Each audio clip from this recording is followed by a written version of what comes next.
Alors bonjour à tous, aujourd'hui on va faire une vidéo sur la version 20 de 3CX qui est arrivée.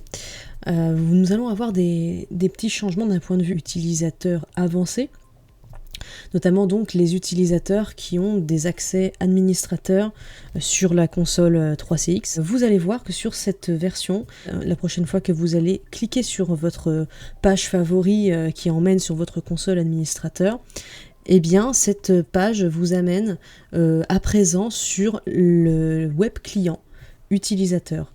Ça va vous surprendre sur le coup, cette page-là sera la seule et unique page pour accéder à la fois aux fonctions utilisateur et aux fonctions administrateur. Donc je vous montre, vous avez cette page-là que vous connaissez comme web client. Vous allez descendre et vous allez voir ici l'onglet admin. Donc c'est votre console administrateur. Si vous êtes administrateur, vous allez donc voir ce petit onglet, les autres ne l'auront pas. Donc vous cliquez et voilà, vous avez toutes les fonctionnalités administrateurs qui sont ici. Donc esthétiquement, ça a un petit peu changé. Vous avez toujours votre tableau de bord avec les différentes informations, les informations système, les maintenances système, dépannage, le journal d'événements également. Vous avez la partie utilisateur, donc là vous avez tous vos utilisateurs que vous retrouverez ici. Vous pouvez cliquer sur l'utilisateur pour modifier le nom, prénom, adresse mail. Vous avez la possibilité maintenant d'activer le 2FA. Les rôles de chacun se trouvent à présent ici. Là par exemple celui-ci est propriétaire du système. Alors attention, sur la version 23CX, les emails doivent être uniques pour chaque utilisateur. Vous n'avez plus le droit de mettre des mails communs à plusieurs utilisateurs. Ça, c'est terminé. Vous voyez, rien ne changer après d'un point de vue configuration d'un utilisateur. Alors maintenant, si quelqu'un a besoin de recevoir son mail de bienvenue sur 3CX, il n'y a plus ce terme de renvoyer les identifiants. Alors maintenant, donc, il faut cocher et il faudra faire réinitialiser. Donc réinitialiser, ça impacte un changement total, donc changement de mot de passe. Donc ça veut dire aussi renouvellement d'un nouveau QR code pour l'application smartphone. Vous avez ici la voix et chat. Donc là, c'est là où on va retrouver les ponts s'il y a des ponts entre 3CX. Vous allez retrouver votre trunk ici. Vous allez aussi retrouver, si vous avez des routeurs phone sur votre serveur, les SBC également. Vous allez retrouver aussi la borne sans fil DECT maître qui va apparaître ici. Ensuite, vous avez l'onglet téléphone. Ici, vous allez voir tous vos téléphones connectés. Si vous avez des téléphones fixes, vous les verrez ici. Vous pourrez les redémarrer et les reprovisionner, également les mettre à jour si besoin. Les règles sortantes, donc les règles sortantes ne bougent pas. En principe, vous n'avez pas besoin de toucher aux règles sortantes, elles sont configurées au départ par votre administrateur. Donc là maintenant, on a ce qu'ils appellent les départements. Sur la version 18, on peut associer ça par rapport à la version 18 au groupe de droit. Un groupe de droit a été transformé en département. Si vous aviez des groupes de droit, ils vont être transformés en départements. La notion de département va être importante pour la gestion des heures de bureau. Donc on en vient, juste en dessous on a heures de bureau. Donc là vous voyez qu'en fonction des départements, on peut avoir différentes heures de bureau et différents également de jours fériés bien sûr. Donc vous allez ensuite retrouver ces heures de bureau dans traitement d'appel, c'est les règles entrantes finalement. Vous allez avoir ici tous vos groupes d'appel, toutes vos files d'attente. Donc c'est ici que vous allez pouvoir associer une ligne. Là par exemple, je prendrai celui-ci et je l'associe à un numéro. Là si je sauvegarde, voilà, on va pouvoir voir ici que ce groupe-là, 803, a été associé à ce numéro. Dans les traitements d'appel, quand je clique sur un groupe, je vais pouvoir ici dire la destination de non-réponse, ou quand le bureau est fermé, donc là c'est en fonction du département, des horaires du département sur lequel le groupe est associé. Par exemple, si votre scénario commence par un SVI, un répondeur interactif, donc c'est lui qui commence, donc c'est lui qu'il faut associer correctement au bon département pour avoir les bons horaires.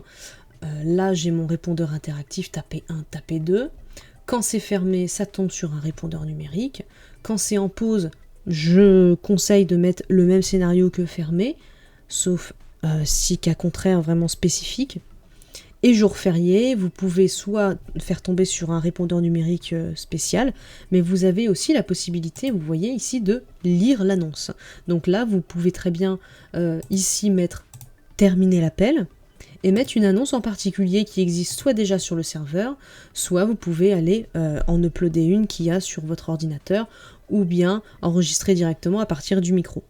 Si votre micro est grisé comme là, il vous suffit simplement en haut à droite d'appeler un numéro, ça va vous demander d'autoriser le micro une première fois, vous raccrochez, et là vous avez votre micro qui n'est plus grisé, vous pouvez cliquer et enregistrer votre audio. Donc bien penser à bien mettre le bon département pour pouvoir justement faire des destinations en fonction des heures. Et dans Options, ça va être la destination au bout de tant de secondes. Là on a mis 5 parce que c'est un répondeur interactif, on laisse 5 secondes aux gens pour taper 1 ou 2. Là en l'occurrence on répète la directive. Ça pourrait être un prédécroché, donc on pourrait très bien dire que l'audio qui est joué, ce serait au bout d'une seconde après que l'audio ait été joué, et bien là dans ce cas-là ça pourrait transférer vers un standard, après que le prédécroché ait été joué. Si l'appel tombe directement sur un groupe, dans ce cas-là, on pourrait dire que le groupe sonne 20 secondes pour transférer vers un débordement, par exemple. Et vos rapports qui se retrouvent ici, vous avez le journal des appels, journal des chats si activé, vous avez toutes les statistiques de file d'attente que vous allez retrouver ici, les statistiques d'extension et les statistiques de groupe d'appel. Le journal des événements, donc là on l'a vu tout à l'heure sur le dashboard, vous avez tout le journal d'événements de ce qui se passe d'un point de vue système sur la machine. Les enregistrements que vous allez retrouver ici en tant qu'administrateur, si vous avez les droits d'enregistrer avec la législation qui va avec. Tous vos enregistrements en interne se retrouvent ici, si vous vous enregistrez en interne, l'administrateur peut les retrouver sur cet onglet. Les sauvegardes, donc ça c'est votre administrateur système, en l'occurrence nous, Options Télécom, nous faisons des backups régulières et on les retrouve sur cet onglet. Nous avons l'onglet intégration, les CRM, Microsoft 365 Teams, etc. Dans les paramètres avancés, on va voir plus tout ce qui est réseau, les listes noires par exemple des IP qu'on autorise ou qu'on refuse. Nous avons les restrictions de console, le réseau. Dans Système, vous allez pouvoir retrouver les mises à jour qui sont mises par Options Télécom. Dans Options, nous allons retrouver la langue, les destinations par défaut, donc ça c'est quand 3CX plante parce qu'un scénario est mal configuré, il ne sait pas où aller. Par défaut, il ira sur l'utilisateur qui est sélectionné ici. Et vos profils custom 1 et custom 2 avant, ils l'ont appelé disponible 2 et hors de bureau 2. Vous le voyez avant en lunch et business trip. Vous pouvez les renommer à partir d'ici. Ce qui peut être intéressant, vous avez l'annuaire qui se retrouve ici. Vous pouvez toujours exporter, importer et ajouter manuellement dans l'annuaire. Je vous montre rapidement les autres onglets. Mais voilà, c'est pas des onglets qui est intéressant pour un utilisateur avancé, tout ça c'est vraiment l'admin système qui gère toute cette partie-là. Donc voilà, on a fait le tour de cette console administrateur version 20.